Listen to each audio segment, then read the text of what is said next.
Hello grade 11, I hope you're doing well and I hope ready na tayong mag-aral. Welcome to our online class. Sa lahat ng mga old students, welcome sa inyo at lalo na sa ating mga new students for this school year. Again, I am Sir Chess and I will be your class advisor. Ang subject natin ay personal development. And to have an idea about our subject, bakit nga ba mahalaga ang personal development? Let's watch this short video clip.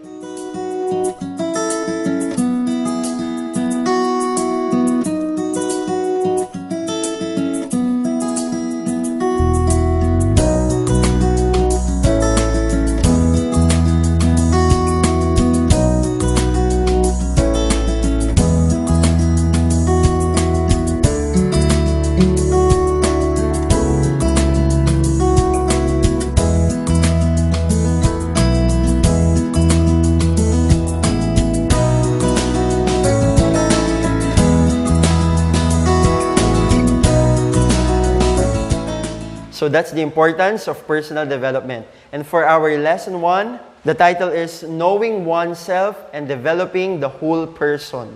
Gaano mo kakilala yung sarili mo? And gaano ka willing ma-develop pa yung buong pagkatao mo? Napakaganda ng topic natin sa umagang ito. Let's look at this picture. Kapag tumitingin ka sa salamin, ano yung nakikita mo? Paano mo ilalarawan yung nakikita mo? Gusto mo ba yung nakikita mo? Aminin man natin sa hindi, marami tayong insecurities, lalo na sa edad mo ngayon. That's why we want to overcome it and I want to help you see your true value. Next, let's talk about puberty. What is puberty?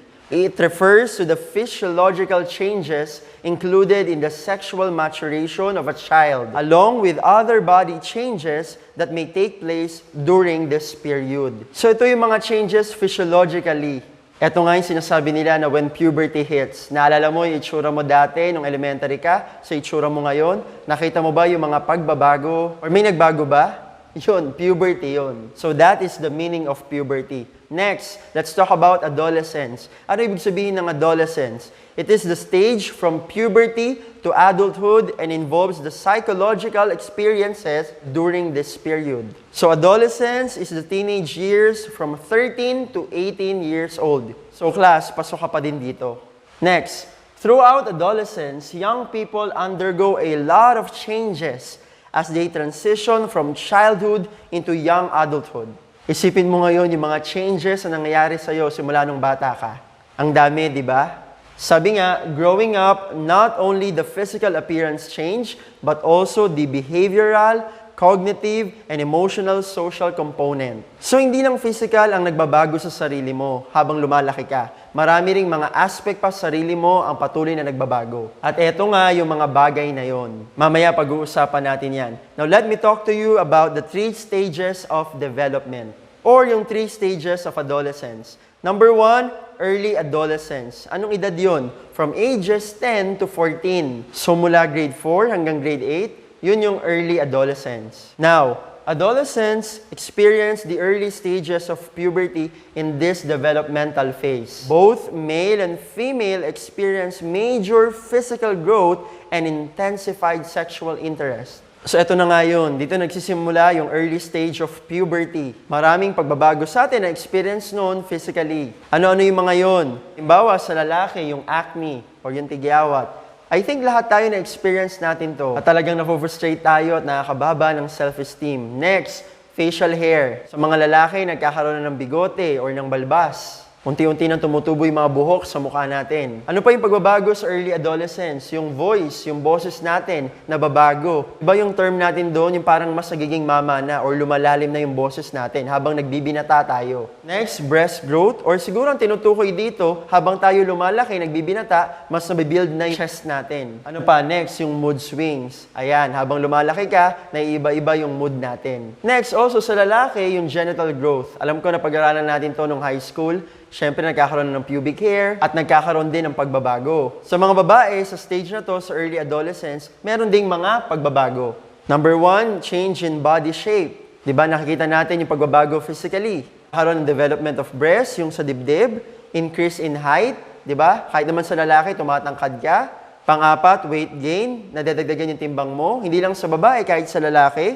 or excessive sweating. Ayan, yung sobrang pagpapawis, lalo na nagbibinata at nagdadalaga tayo. Kaya nga, di ba, yung transition mo noon from elementary to high school, yung iba sa atin, hindi maiwasan, nagkakaroon din ng body odor. Ano pa? Hair and skin issues, increase in hair. So, ito yung mga pagbabago physically. And to show you a picture or an illustration, ito pa yung iba. So makikita natin dyan yung mga pagbabago, lalo na nagsimula tayo magbinata at magdalaga. Marami yung pagbabago sa atin physically. So ito yung early adolescence. Next, pangalawa, middle adolescence. Edad mula 15 hanggang 17. So pasok ka dito, nasa middle adolescence ka. Next, during the middle adolescent stage, puberty is completed for males and females. Physical growth slows for females but continues for males. So in this stage, puberty is completed. Although yung physical growth daw ay nagpapatuloy lalo na sa mga lalaki. Next, adolescents in this stage continue to experience a growing capacity for abstract thought. So syempre, mas patuloy tayong natututo at dapat nagmamature dahil binata at dalaga ka na, lalo na ngayon, senior high ka na. Kailangan may pagbabago din kung paano ka mag-isip. Tandaan mo, hindi ka na bata. Next, adolescents in this stage of development experience numerous social and emotional changes, including increased self-involvement and an increased drive for independence. So sa edad mo yan ngayon, may pagbabago din socially and emotionally. Nakikita mo ba, nararamdaman mo ba yung difference ngayon sa nung bata ka? Ngayon yung edad na kung saan mas gusto mong mag-explore, mas gusto mong maging independent. Dapat mas lalo kang nagiging responsible. And third stage of adolescence, late adolescence, edad mula 18 hanggang 24. So ito yung edad ng mga nasa college na or tapos nang mag-aral. Maybe nag-start ng magtrabaho. Next, adolescents in the late adolescence or young adulthood phase typically experience fewer physical developments and more cognitive developments. So yung development more on mental, more on intellectual na. Lalo na sa edad na to, dapat mas mature na dapat. Next, adolescents gain the ability to think about ideas rationally, delay gratification, plan for the future, and gain a firm sense of identity. Sa edad na to, lalo na ikaw, papunta ka na dito, mas naiiba na pananaw mo sa buhay, how you think, how you see things. So mas nagkakaroon ka na ng plano, dapat nagsiseryoso ka na. Hindi ka na yung parang happy-go-lucky lang. So at this point, dapat naging seryoso ka na talaga sa buhay. And you also have to gain that firm sense of identity. Now let's talk about cognitive or yung cognitive development. Nabanggit yan kanina. Cognitive development refers to the development of the ability to think and reason. Ayan, kung paano ka mag-isip. Next, adolescence marks the beginning development of more complex thinking processes, also called formal logical operations, including abstract thinking. Ibig sabihin nun, thinking about possibilities. The ability to reason from known principles, you form your own new ideas or questions. The ability to consider many points of view according varying criteria. Di ba nangyayari yon? You compare or debate ideas or opinions. And the ability to think about the process of thinking. So pag sinabi natin cognitive, eto yung mga nakapaloob doon. Yung memory, yung attention, yung focus, yung speed, and yung flexibility kung paano ka mag-isip. So ito yung mga nagko-compose sa ating cognitive development. Next na area of development ay tinatawag natin na psychological development. Adolescent maturation is a personal phase of development where an individual establishes their own beliefs, values, and what they want to accomplish out of life. Ito yung point na kung saan you make a stand. Mas pinaninindigan mo, yung pininiwalaan mo, yung mga values mo, at mas nagkakaroon na ng direction yung mga gusto mong ma-accomplish sa buhay. So dito yon sa psychological development. Para mas lalo nating maunawaan yung psychological development, etong mga bagay na to ay nakapaloob.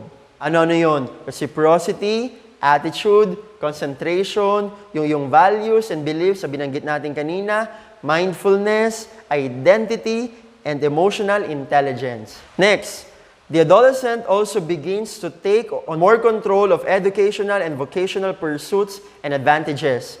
It is during this time that adolescents' self-dependence and a sense of responsibility become apparent, along with their quest to contribute to society and find their place in it. Mas nagsiseryoso ka na or mas nagkakaroon ng direction yung gusto mong kunin na course or gusto mong maging trabaho in the future. Ito yung time na mas nagkakaroon ka na lalo ng sense of responsibility and self-dependence. Hindi ka na masyadong umaasa lagi sa ibang tao. You want to do things on your own. Ito yung moment na ayaw mo na maging pabigat. Gusto mo may ambag ka na rin. So dito yon sa psychological development. And last, I believe isa sa pinakamahalagang development habang ikaw ay lumalaki ay yung spiritual development. Adolescents are looking for a way to express their spiritual nature, and organizations such as churches and faith-based teen clubs can attract them if they offer lively discussions and activities that encourage you to explore faith in a relevant way. Napakalaga na dapat strong ang foundation lalo na ng faith mo. Sa mundo ngayon na kung saan ang daling mahatak, ang daling mag-compromise. Sa mundo na kung saan ang daling mag-go with the flow. Na yung mali, na-justify para magmukhang tama. Kailangan may paninindigan ka. Kailangan strong yung foundation mo. At saan natin unang-unang matatagpuan yon, class? Sa Lord, wala nang iba. For you to hear God's voice, you must turn down the world's volume. Lalo na sa edad mo ngayon, you have to make a stand. Ang mundo natin ay pasama na ng pasama. You need to draw closer to God. Sa pandemyang hinaharap natin ngayon, mas ngayon mo lalong kailangan si Lord. And as I end class, I want to share this Bible verse in Jeremiah 29:11. It says, "For I know the plans I have for you, declares the Lord, plans to prosper you and not to harm you, plans to give you hope and a better future." Napakaganda ng plano sa iyo ng Lord. Kaya continue to grow, continue to develop, continue to mature. And be the best person that God wants you to be. I hope you learned something today, class. Have a great day. God bless you all.